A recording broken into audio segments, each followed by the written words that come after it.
OK, let's move on now to the disability insurance scheme. Piers, you wrote this morning that Julia Gillard's entire stance has been cruel, cynical, hypocritical display of political opportunism. In the words of John McEnroe, you can't be serious. I am, Barry, and I've been following this NDIS policy since Gillard first got aboard. As we all have. And writing about it quite publicly. As opposed to his secret writings on other things. No, as opposed to people who've been maybe thinking about it. But and I'm informed, as I guess we all are, and Annabelle as well, by people who we know personally who are dealing with this on a daily basis.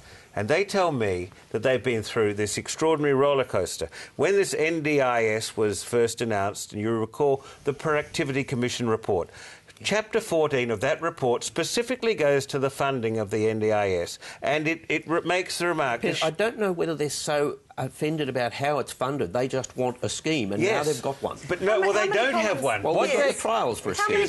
How many columns have you written about this in the last year? What, 6, 7, 8? Lots, right? Probably half of it. How many did you write in 2008?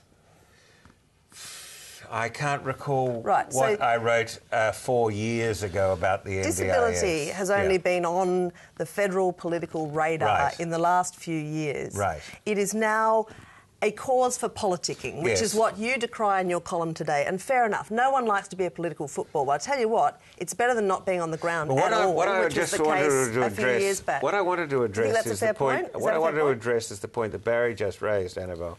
And that is... Then you can address mine. Then I will. But the point is, this you say that now we have a policy. Well, we actually have a trial.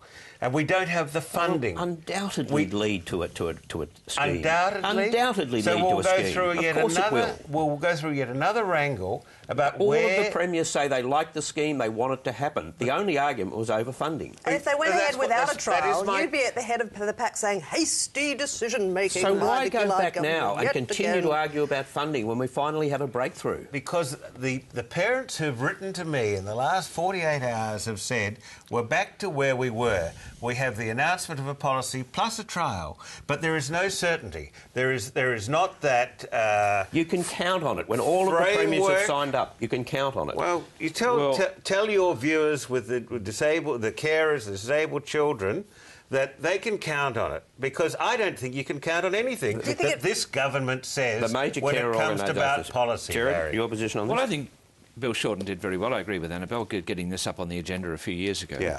But the problem is essentially that you're looking at, as I understand, as an extra, as the Productivity Commission recommended, coming from the government, an extra $6.5 billion a year. And if you look at the Gonski report, that's talking now about an extra $5 or $6 billion a year.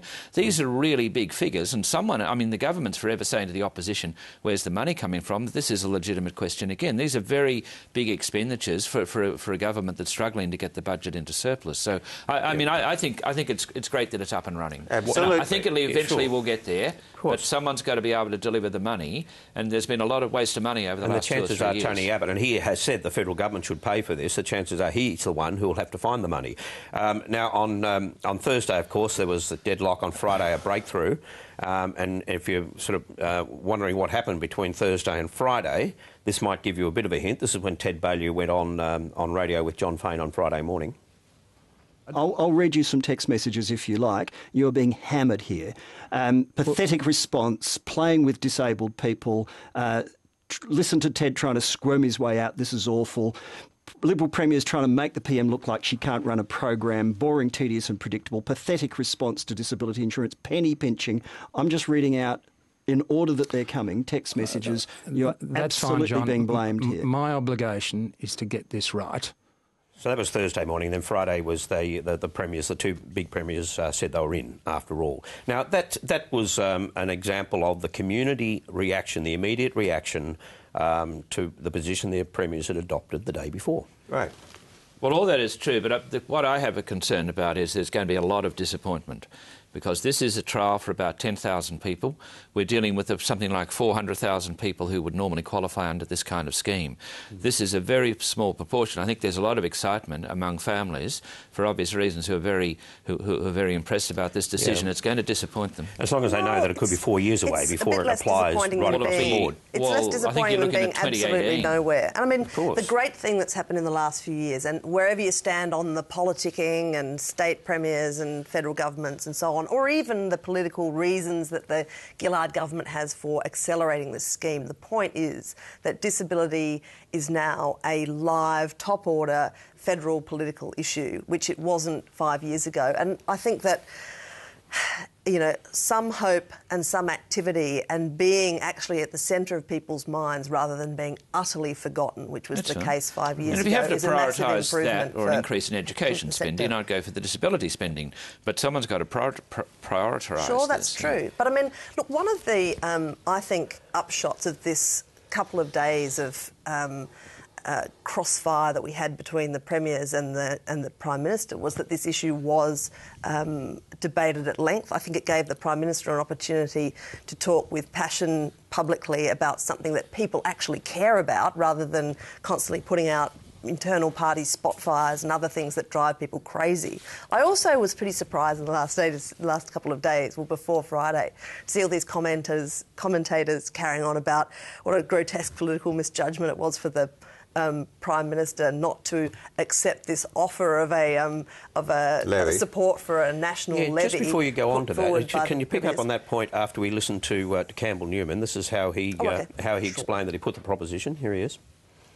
My comments are about the need for political courage.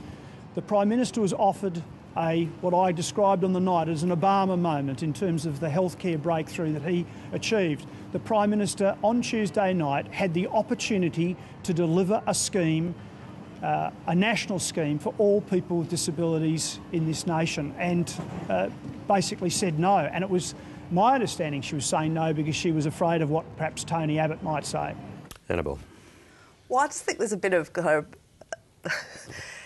there's a bit of Brer Rabbit involved here, you know. There's a bunch of premiers sitting around a table, you know, having canapes with the Prime Minister. Have you considered introducing a great big new tax, Prime Minister? You know, get your gear off and do a new rig of the lap of the quadrangle. We'll all support you. I mean, can you imagine what would happen if, on the bidding of a couple of state premiers over canapes, she'd suddenly decided to break her previous undertaking not to have a national hypothecated tax to fund the NDIS? Can you imagine what would have been done to her politically? And I mean, it's just an extraordinary proposition. What was happening there? Why were Conservative premiers supporting a new tax? Well, because, you know, it gets them out of a hole. It gets them the spectacle of watching the Prime Minister be mown down by a team of federal political opponents and commentators whom I would absolutely assume would include the gentleman to my immediate extreme left.